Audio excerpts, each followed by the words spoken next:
story begins with a forgotten birthday. It collides with that Tom Waits song. And then, like all good TED Talks, I'm going to show you my tattoo. The forgotten birthday was my birthday. Not the day and date, but, well, here's how it happened. My wife, Chris, and I were talking about celebrating birthdays, and she made the comment, "This is going to be a big birthday for you," and then she named the number. And I thought, yeah, that's not my birthday. So she said, as happens, "Well, you do still remember your birth date, right? Do the math." And it turned out she was right. I was that old. And at that moment, I began to hear a clock ticking in the back of my head. And it was not counting up anymore, it was counting down. And about that time, I discovered the songwriter, singer, philosopher Tom Waits. And I was binging through his song list, and I discovered this song, "Last Leaf," that was my intro music. The chorus says, "I'm the last leaf on the tree. The autumn took the rest, but they won't take me. I'm the last leaf on the tree." One of the verses, "When the autumn wind blows, they're already gone. They flutter to the ground because they can't hang on. There's nothing in the world that I ain't seen. I greet all the new ones as they come in green." And for ways I really can't explain to you, that became an anthem to me in this time. This idea that I'm going to make my life, as turns out in the last half of my life, important, valuable. I'm going to work really hard to make sure that everything that I do has great meaning. But I knew I couldn't play that song every day, every meeting, every moment. And so I knew I had to mark that in some way. And so, of course, I got a tattoo. I put a leaf on my arm because I thought every morning in the shower, I'm going to remember that this day is so important. This is the day I have to pack everything in. I have to make sure that I have significant meaning in this day. And that worked so well for about 6 months. And then it just became something that was part of me.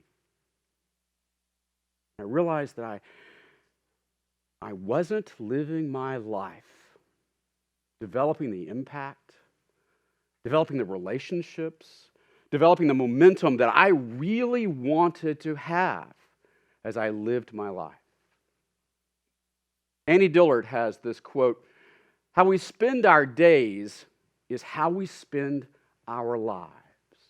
And I'm startled by the fact that I usually live my life in a way that I'm not thinking about stacking up all of those days to make my life. I'm just getting through that day. Maybe you're the same way. Will Durant says, "We are what we repeatedly do. Excellence is not an act, but a habit." I've usually focused on the last half of that quote, but the first part is what grabs me, and it is something that clutches my spirit. We are what we repeatedly do. Think about that. You are what you repeatedly do. I don't know about you.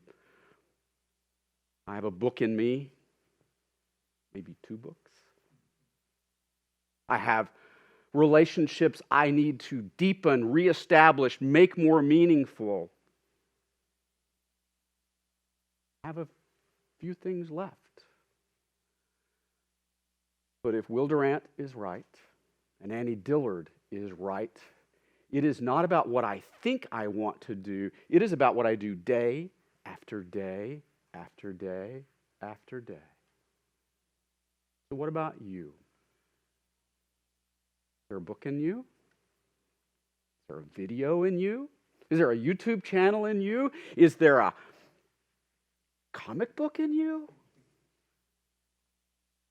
The only way those will happen for any of us is if we decide we're going to live each day that way. And I have to tell you, this world, our culture, is almost designed to distract us. Now, I have to say, I work in marketing and advertising. I actually have blessed to have 2 companies that produce messaging. And so it's not about any of that being bad. It is about how I control my life and how, more importantly, how you control your life. In 2016, Americans spent 10 plus hours every day with their TVs, DVRs, smartphones, video games, tablets. If you want to be the best video gamer in the world, do that. I'm not being critical of that. I'm just recognizing that many of us may not want that to be the meaning in our lives. I don't want it to be the meaning in my life. I received a PlayStation 4 for Christmas from my kids a few years ago. I got to tell you, the guys that design that stuff know what they're doing because it just sucks you in. And I'm at the age where I'm not as good in the Twitch as I used to be, and so I can't even excel at that, which makes you work at it harder. Of that 10 plus hours, Americans spent 5 hours, look at that, a day on television, DVRs, DVDs. No knock on that, but that's a part-time job. Is that the part-time job you want? Americans receive exposed to 5,000 marketing messages a day. I'm not responsible for that many of those, I just want to say. And there's nothing inherently wrong with that. That's the view of logos, that's the view of cups, that's the view of ads, that's all of those things. So none of that is inherently bad. There's nothing inherently wrong with that. The difficulty is you get distracted by that. And you lose the chance to be what I believe you may have been made to be and to do. An epiphany is a moment where you see or understand clearly. I believe you want to have an epiphany every day. Because your life is too valuable, too important to not decide every day what this day is going to be about. This day is going to move me forward in all the things I want to do. This day I'm going to deepen relationships. This day. I want to say to you, you should manage your meaning. And what I mean by that is that you should spend time every day thinking about, I want to have some vision of what my life means, and today I'm going to be contributing to that in some significant way. Because what I believe is each of us is vitally important. And each of us has something to contribute to this community, to our families, to our friends, to our companies, to the culture. And if we're not spending time every day saying, what am I doing? How am I moving the ball forward in these important areas of my life? I am not doing what I need to do.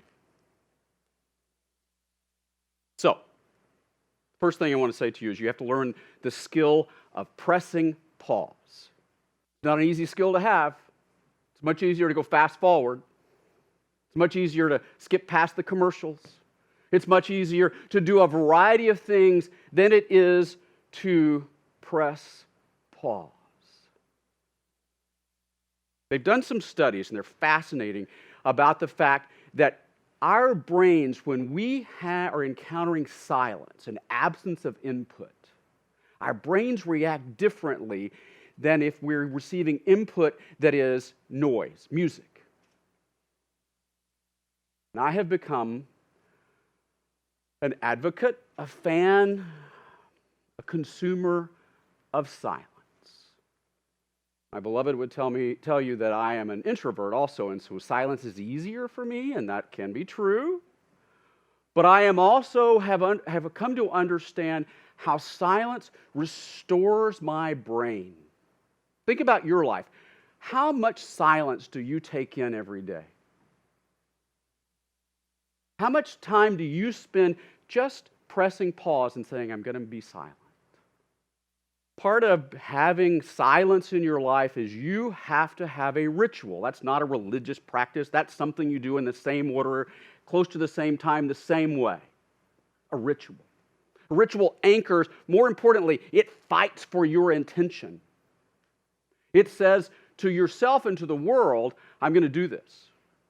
More importantly, if you make it a streak and you keep track of how many days in a row or how many weeks in a row you've done this ritual, it becomes a beast that will take care of you. My ritual looks like this. I spend time in silence almost every day. I get up early in the morning because that's when my house is quiet. I can hear our corgi snoring, and sometimes the cat is roaming around, but it is quiet. My cell phone does not buzz that early. And then I spend time looking back. What was yesterday like? How did I do well? How did I not do well? Was I intentional, and did I honor the expectations I had? Did I do the commitments I made? I review it, and then I look ahead. What is today going to be like? Where are the places that I know I'm going to have trouble making sure I stay on track? I use a couple of different things. The tools are not important. The use of the intention is. I use a little app called Day One that just lets me see what I did yesterday, what I did that day a year ago, 2 years ago, 3 years ago. It's fascinating what I forget. I use a little meditation app called 10% Happier. I love the subtitle. It's meditation for fidgety skeptics. That sort of fits me. When I began meditating, I had to set 2 alarms because I would sit in silence and I would be sure 20 minutes had lapsed, not the 4 minutes that I had started. And so I would look at my app and it was at 1:37, not 20, and think, okay. So I would set 2 alarms, one halfway in and one at the end so that I wouldn't worry that my alarm hadn't missed out or I hadn't missed it somehow, hadn't gone to sleep. In practicing mindfulness meditation, it changed my world and my life in such a way that I began to be able to focus in ways I hadn't been able to focus. I began to feel a stillness that was really important for me. I do another tool that's paper, a ruler, and a pen. The left side of my notebook, I draw 2 lines making 4 squares. In the upper left, I write the word mental. Then I write physical. Then I write spiritual. Then I write social, emotional. And then I spend some time thinking about the previous day. Mental. Because of the forgotten birthday and because I'm at that age where I seem to lose my keys almost every day, I've been kind of worried that I'm losing my mind. So I literally will write down, did I say something wrong? Did I forget something? It turns out I'm not losing my mind as much as I thought I was. I may still be losing it a little bit, but it doesn't seem to be acute. And I spend time thinking about, what am I learning? What am I curious about? And I just write it in that square. On the physical side, I write down what I'm doing physically. Did I overeat? Did I overdrink? Did I work out? Did I rest? I just write down, and I often have come to write down what's hurting and what's aching. On the spiritual side, I write what I'm thinking about spiritually, part of my spiritual life, what I'm praying about. And then social emotional, I write down, how were my interactions socially?